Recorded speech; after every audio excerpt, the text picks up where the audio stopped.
учениците. Со цел да ја откриеме наставната содржина што ќе работиме на овој час, ќе примениме мала граматичко-јазична вежба е зборот културата.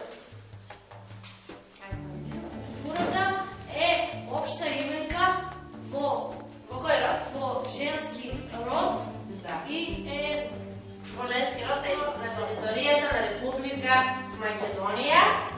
Имено вие ја открите наставната содржина што сега ќе ја работи. Ајде некој да ми каже што спаѓа во културно наследство на една држава, посебно да речеме на Македонија. Илена?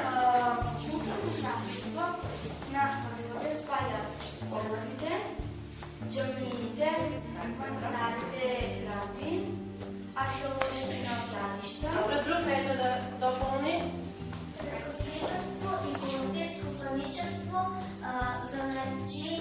занајчиството, друго, народните, работотворби, Народните песни, народните инструменти, архитектурата, красијата и добро момент. Народното наследство можеме да го сочуваме, ако го чуваме и не го уништуваме. Ученици, за овој час ќе добиете задача да направите презентација и тоа во програмата Импрес на вашите компјутери.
Нашата група изработи презентација за манастири, цркви и џамии.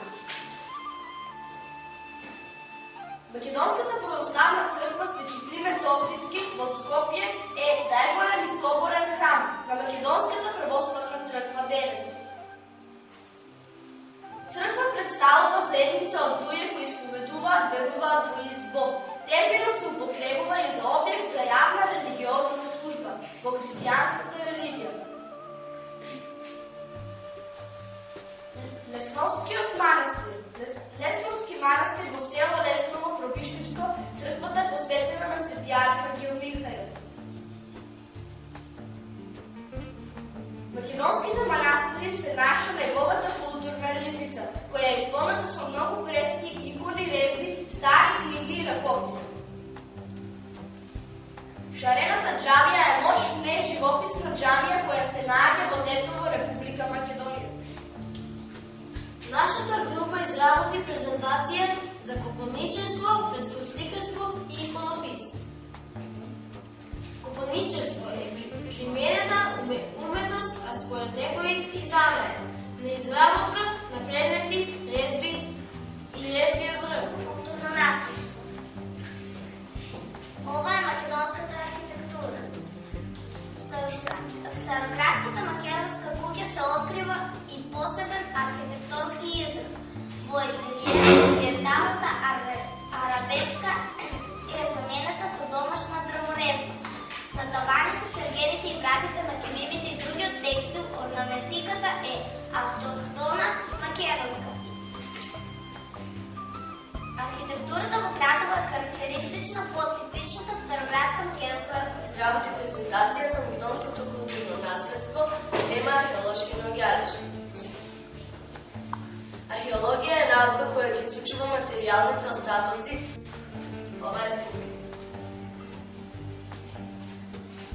Археолошкиот локалитет Скупје е град од римското и доцно античкото време, се наоѓа на 5 км северозападно од Скопје, во непосредна близина на село Ликукјани, лево од оттоката на реката Лепенец, во реката Вардар, по подножјето на Зајчев рек. Нашата група направи презентацијата од македонски рекотвор. Македонски народни носиво Маријово. Народната носија од Маријово била распространета во 30-та села од областа Маријово. Во маријовските села живее често македонско население.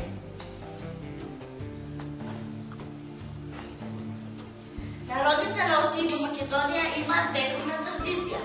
Тие се дел од материјалната култура на македонскиот народ и представуваат значајна гранка од народното уметничко творство.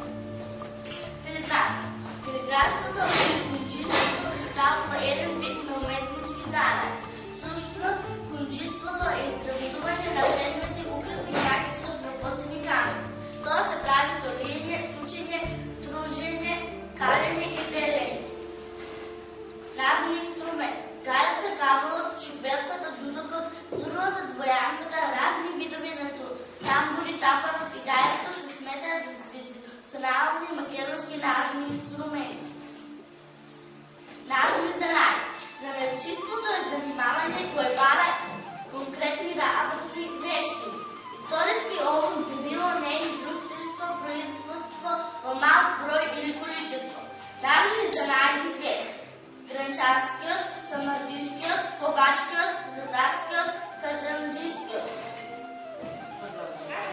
Колку ни значи нашето културно наследство и богатство, предлагам да спееме и да отсвириме една македонска народна песна. Еве да биде Малките момци. Дали сте спремни? Да!